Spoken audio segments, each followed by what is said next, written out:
la parole existait déjà. Cette parole qui existait déjà n'était pas seule. Cette parole était auprès de Dieu. Amen. Cette même parole qui était auprès de Dieu, c'est elle qui était Dieu. Amen. Et à un certain moment, la parole qui était auprès de Dieu et qui était Dieu s'est faite chair. Elle est venue parmi les siens et les siens ne l'ont pas reçue. Cette parole a porté un nom. Son nom a été désigné comme Jésus dans sa famille. Amen. Avant de trouver le nom de Jésus, la Bible dit que c'est à cause de sa mission que ce nom lui a été donné. Amen. Quel nom? Le nom de Jésus. Amen. La parole de Dieu a porté le nom de Jésus. Amen. Et cette parole qui a porté le nom de Jésus est venue dans la mission de sauver le monde. Amen. Et elle est venue dans la mission de sauver l'humanité. Elle est venue dans la mission de détruire les œuvres du diable. Amen. Elle est venue dans la mission, bien-aimée, de pouvoir nous amener au ciel. Amen. Elle est venue dans la mission de faire de nous des enfants de Dieu. Amen. À tous ceux qui l'ont reçu, à tous ceux qui ont crié au nom de la parole, Amen. Dieu leur a donné, la parole leur a donné Amen. le pouvoir de devenir enfants de Dieu. Amen. Voilà pourquoi je veux que tu frappes ta poitrine et que tu dises, je suis enfant de Dieu. Alléluia. Alléluia. Moi, en tout cas, je suis enfant suis de enfant Dieu. de Dieu. Je le suis. Je suis Je enfant suis de ici, aujourd'hui, à ce moment, pour prouver au diable, Amen. pour dire à Satan que je suis enfant de Dieu. Amen, Ce que amen. Dieu dit que je suis, personne ne peut le changer. Amen, Je amen. suis enfant de Dieu Amen, amen. parce que j'ai cru à la parole. amen. Je crois à la parole. Amen, amen. Cette parole qui était au Amen, commencement, amen. je crois à Alléluia, cela. alléluia. Cette parole qui a pris la forme humaine, Alléluia. cette parole qui a été crucifiée dans le monde calvaire, Alléluia. cette parole, j'ai cru à cela. Je suis enfant de Je Dieu. suis enfant de Dieu. Monde des ténèbres, sachez-le, je suis enfant de Dieu. Cieux, écoutez-moi, je suis enfant de Dieu. Église, écoutez-moi, je suis enfant de Dieu. Alléluia. Amen. Gloire à Jésus. Alléluia. L'agneau de Dieu qui ôte le péché du monde. Il a dit dans sa parole, si Dieu est pour toi, qui sera contre toi? Qui condamnera les élus de Dieu? Car la parole qui a été faite chair a été crucifiée à cause de moi. Gloire à Jésus. Honneur à Jésus. Aucun démon, aucune puissance du ténèbre ne pourra résister devant ma face. Car le Seigneur a dit, voici tout pouvoir m'a été donné. Mais à toi, Diakessé, je te donne le pouvoir de marcher sur les scorpions et les serpents. Et rien ne pourra te nuire à toi. Rien ne pourra me nuire. Amen. Gloire à Jésus. Merci pour cette grâce que tu as accordée à ma soeur, que tu as accordée à mon frère. Merci pour cette grâce que tu as accordée à cette église. Gloire à Jésus. Oh Jesus.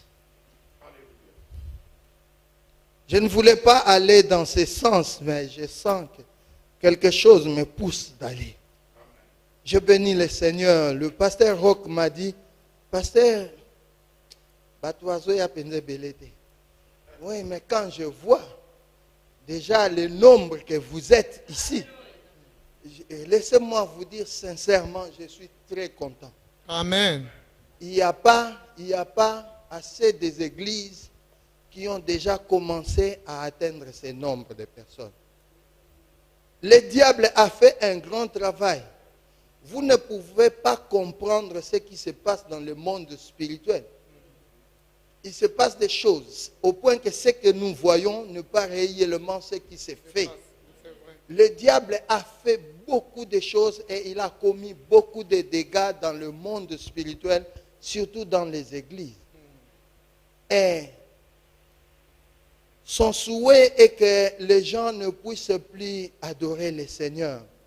Voilà pourquoi nous allons démontrer à cet esprit du malin que tout pouvoir nous a été donné. Nous sommes dans le livre de Proverbes, au chapitre 3.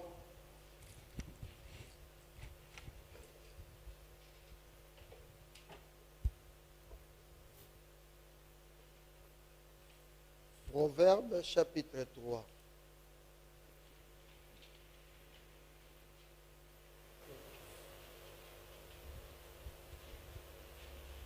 Proverbe, c'est à côté de Matthieu. Amen. J'ai dit Proverbe, c'est à côté de Matthieu. Amen. Mais ici, il y a des têtus. Hein. Si le pasteur dit Amen, qu'est-ce qu'on dit? On dit Amen.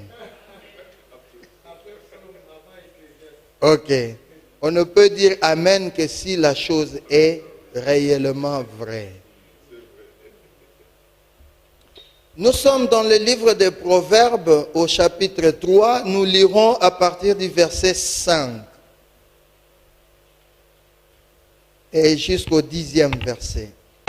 La Bible dit ceci.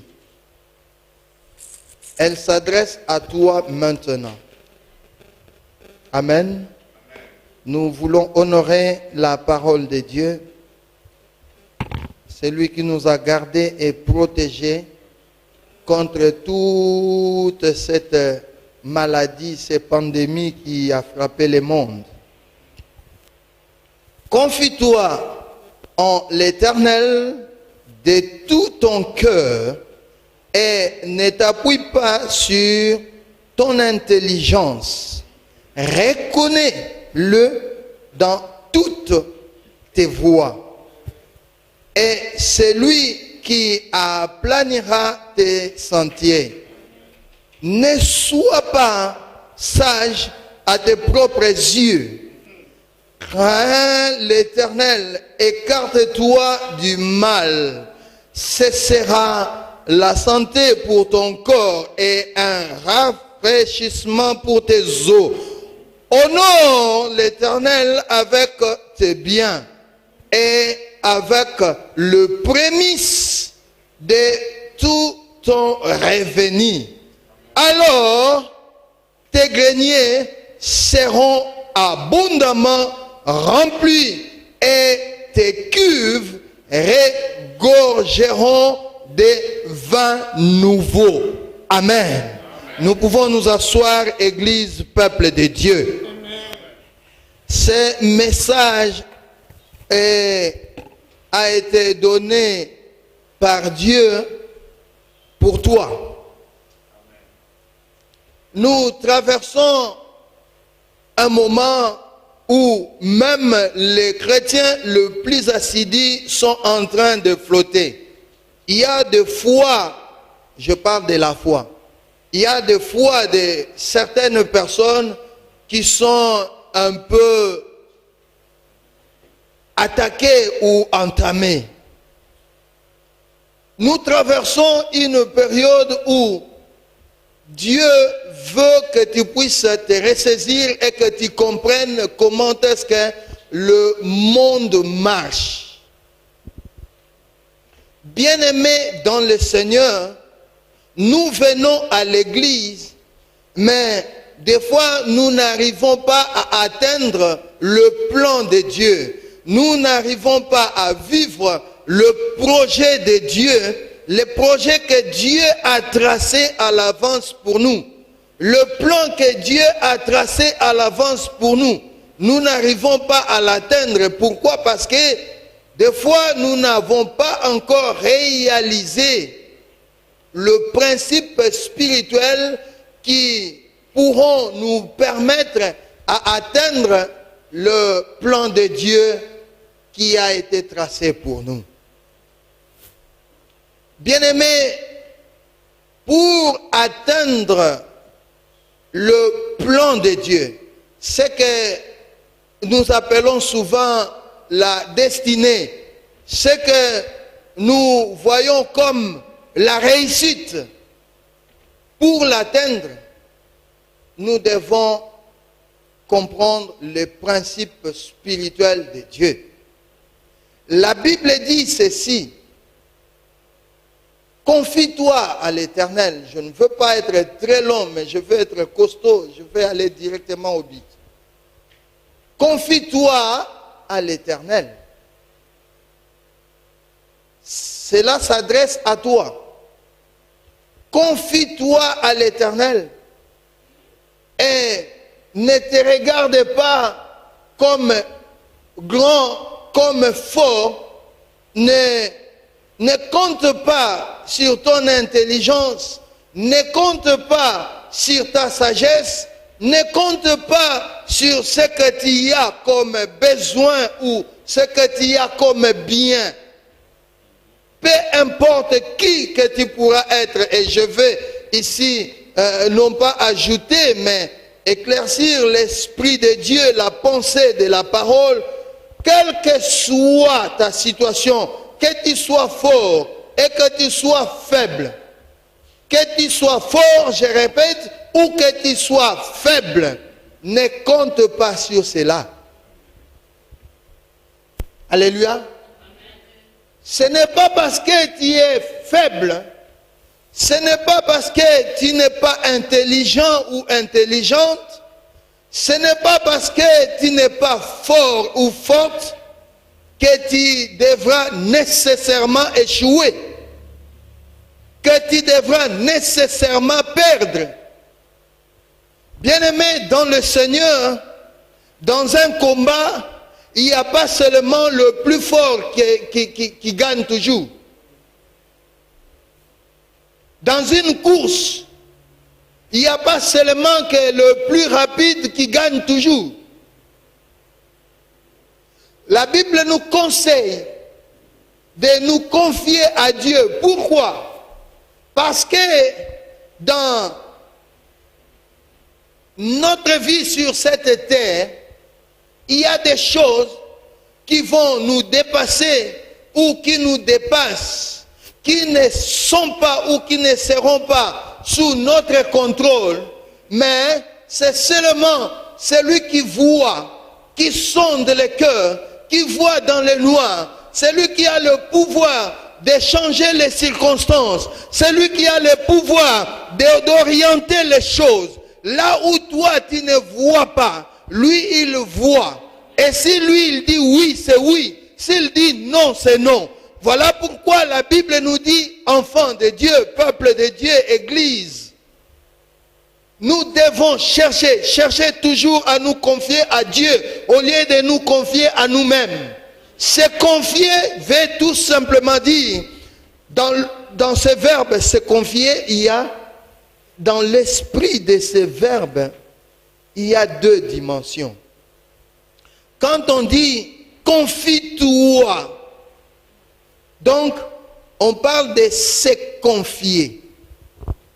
Or, se confier, avant d'arriver dans l'étape de se confier, il y a d'abord confier, confie-toi.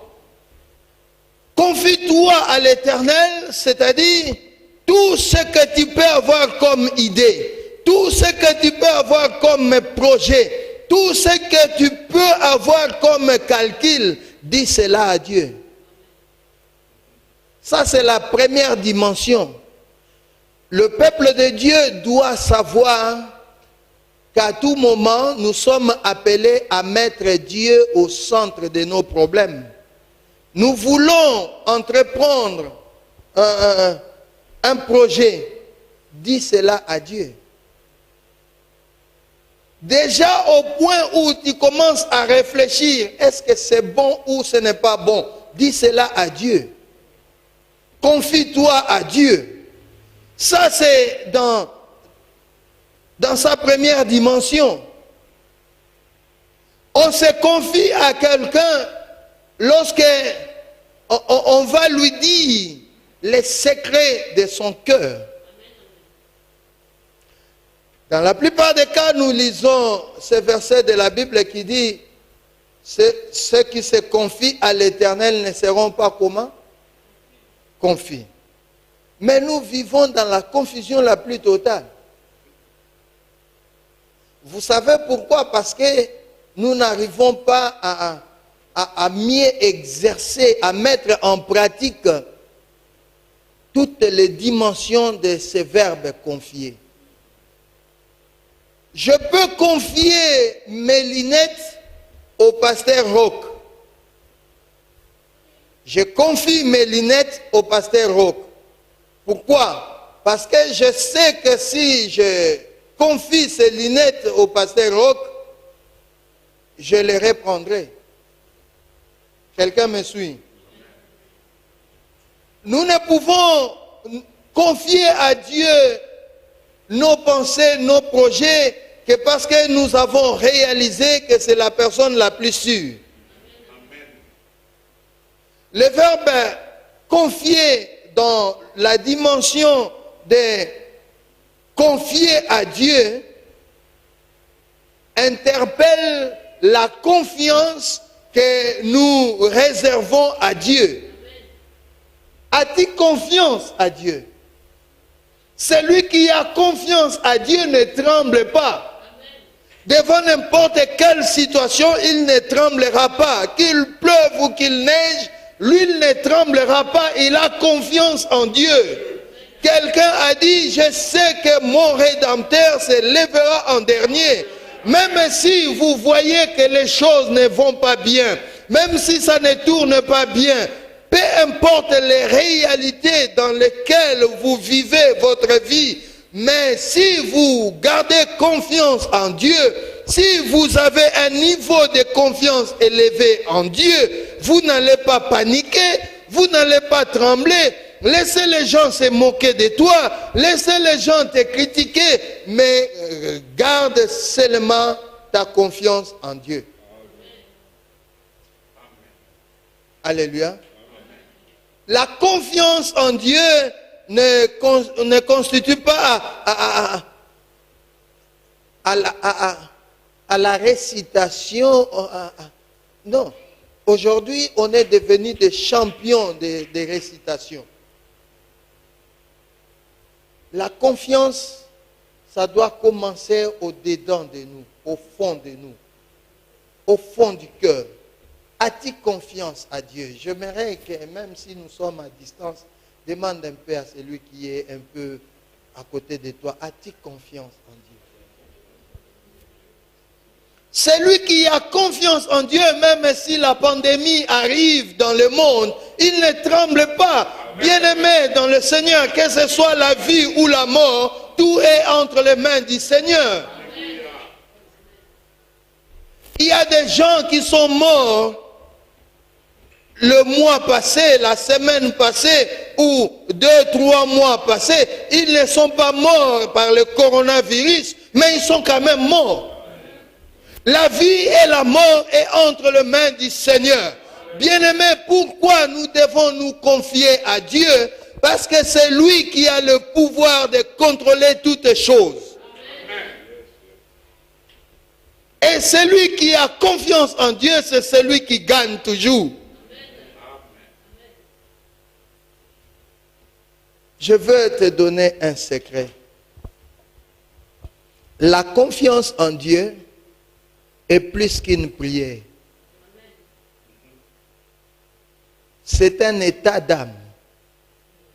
C'est une disposition.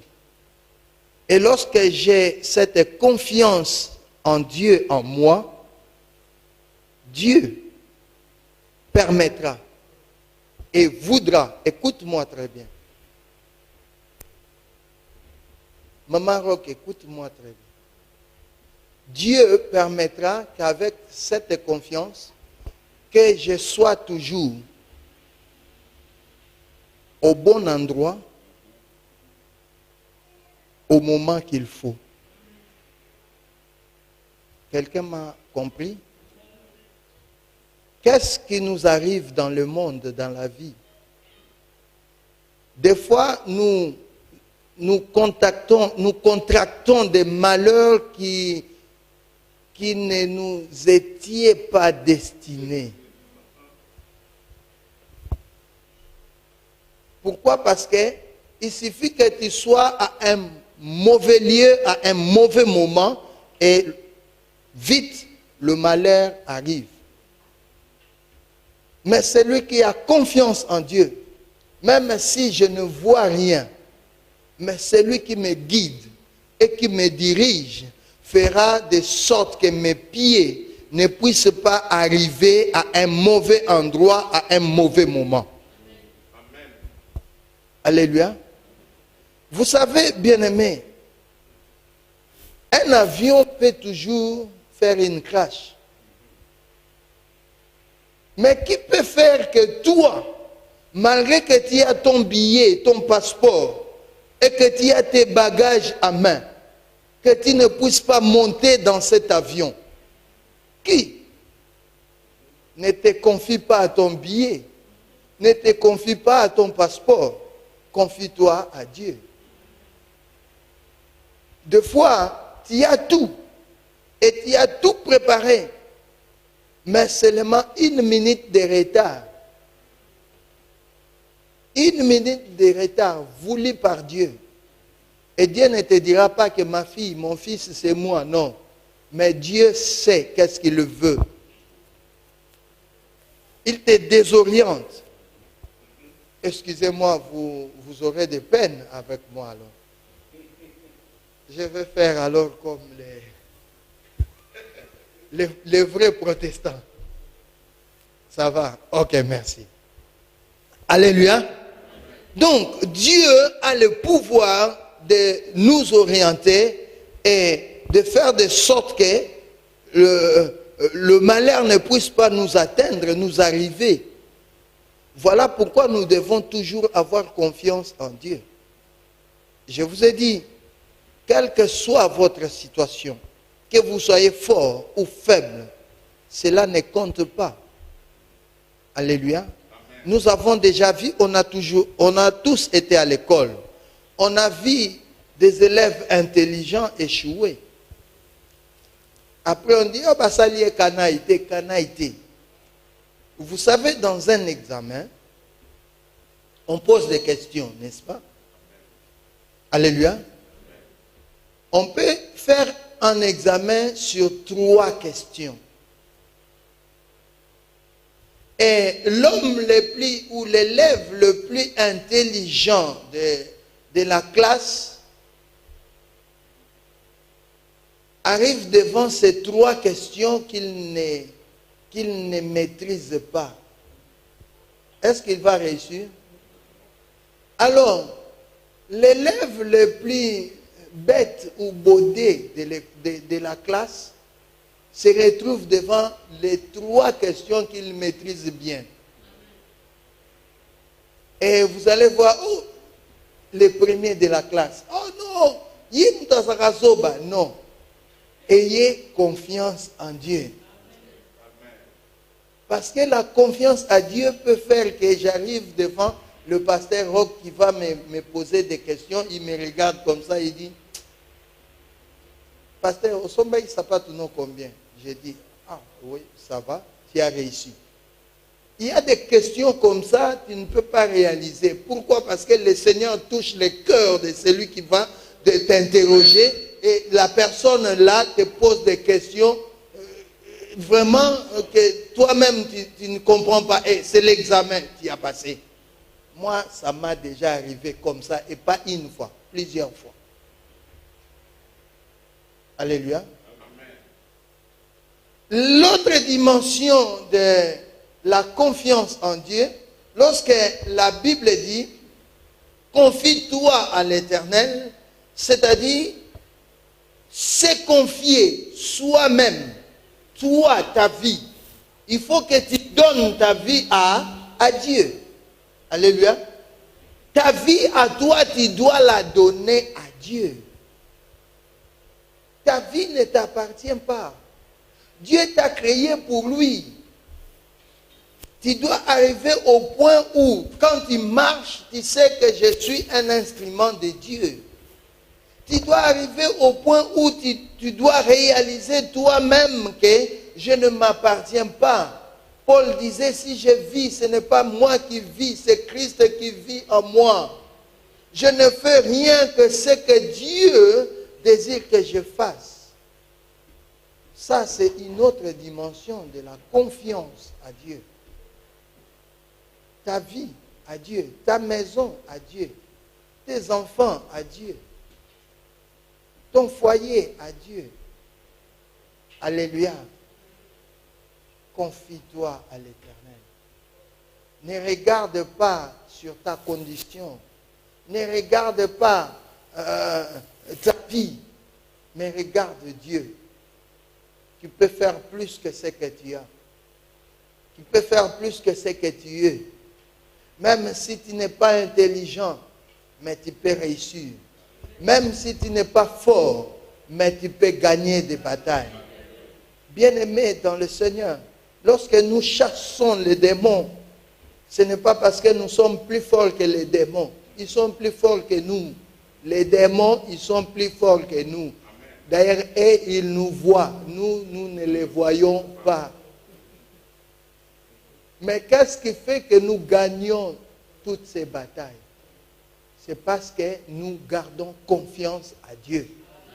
Et c'est la confiance à Dieu qui fait que les choses puissent se tourner en notre faveur.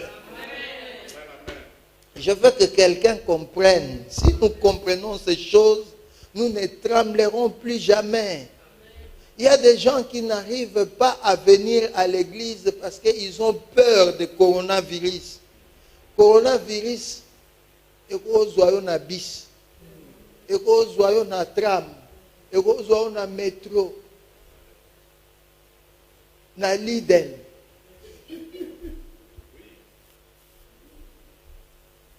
Alléluia. Je vois des gens aller à Aldi, à Action ou à l'église, ils tremblent. Oh non, tu vois, parce que on ne comprend pas, parce que Donald Trump a dit, d'ailleurs, l'église, c'est l'endroit le plus sûr où nous saurons que les gens seront protégés parce que moi, je connais les pasteurs, ils aiment beaucoup leurs brebis. Alors, ils sauront aussi gérer cette affaire. Laissez les gens aller à l'église. C'est comme ça qu'on a ouvert les églises. Parce que le président des États-Unis a parlé. Il a dit, mais vous ouvrez les magasins, vous ouvrez tout. Mais les églises, vous ne voulez pas ouvrir. Ouvrez les mosquées, les églises. On dit, ah non, mais les musulmans, ils s'entassent. Il dit, non, je connais ces gens, ils aiment leurs brebis. Il suffit seulement de leur dire ce qu'ils peuvent faire et ce qu'ils ne peuvent pas faire. Ils le feront. Et les gens, les frères, les sœurs sont encore en train de trembler. La confiance en Dieu. Alléluia.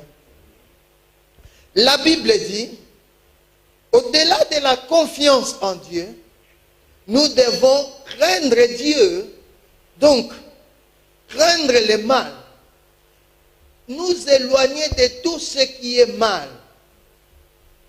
Comment veux-tu réussir dans ta vie si tu ne crains pas le mal?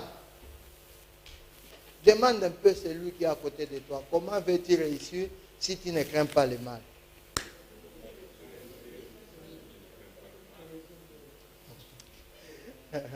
Le mal, bien-aimé. On ne peut pas dire qu'on craint Dieu si on ne craint pas le mal. La Bible dit, la crainte de Dieu, c'est le commencement de la sagesse. Nous devons craindre le mal, chercher à être prêt à servir Dieu. Chercher à être prêt à servir les autres. Servir Dieu, c'est faire du bien aux autres.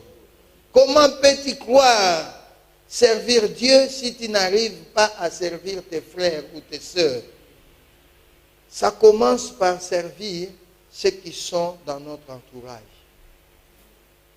Craindre le mal est très important.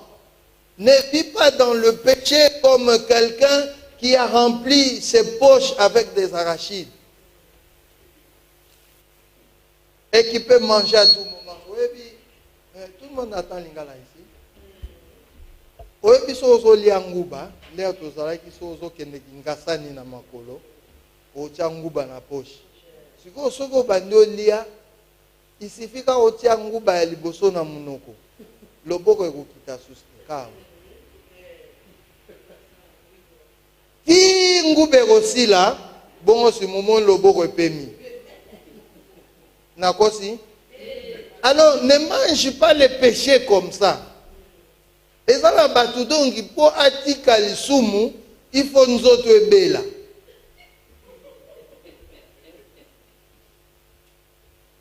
Ce sont ces cas. Et pourtant, ce sont des choses qui nous éloignent de la bénédiction de Dieu. Alléluia. Je ne veux pas te scandaliser, mais ne vis pas dans la vie de péché. Si tu tombes un jour, une fois, relève-toi et prends la décision de ne plus tomber. Yo kweyaka, ono te umoni tosaka abatu. Oui, tosaka abatu, mais ezape batu kaka mubaki marape masumu. Yo soka batie mundu kinzela na yo, il faut joyeux. Mais comment? Comment? La crainte de Dieu, c'est fuir le mal, c'est s'éloigner du mal. Et attention, quand on parle du mal, ce n'est pas seulement parce que dans notre communauté, quand on parle du mal, on voit toujours l'adultère. Oh, ekobo, ekobo. Kotonga ezamabe.